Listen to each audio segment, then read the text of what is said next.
Voici le centre de toutes les attentions. Wuhan, l'épicentre de l'épidémie du nouveau coronavirus, est sous tension et les personnes contaminées sous haute surveillance.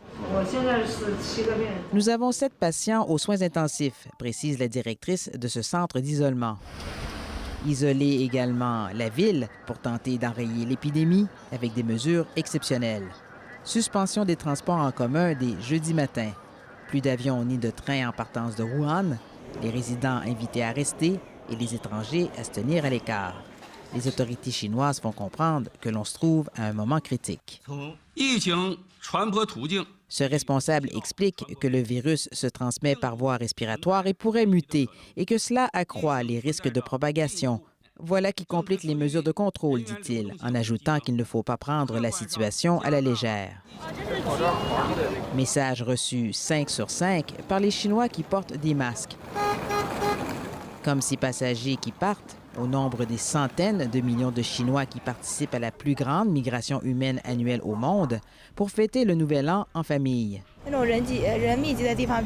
Mais l'épidémie force cette étudiante à changer ses plans pour cette fête. « Je vais définitivement éviter les endroits bondés », dit-elle. La moitié des provinces du pays sont touchées. Alors, les masques sont en rupture de stock, comme ici, à Shanghai. Et dans cette pharmacie de Pékin, on confirme qu'à part de l'alcool à friction, il ne reste plus de gel et autres produits antiseptiques. Tout est vendu, dit-elle. Inquiétude et vigilance, oui, mais ce n'est pas encore la panique. Plusieurs, comme celui-ci, affirment que la situation était beaucoup plus tendue lors de la crise du SRAS. Durant cette crise, en 2002-2003, la Chine avait longtemps caché la gravité de la situation à sa population.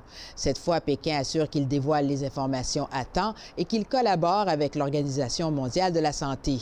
Le défi pour le pouvoir chinois, projeter transparence et compétence et éviter que cette épidémie ne se transforme en crise politique majeure.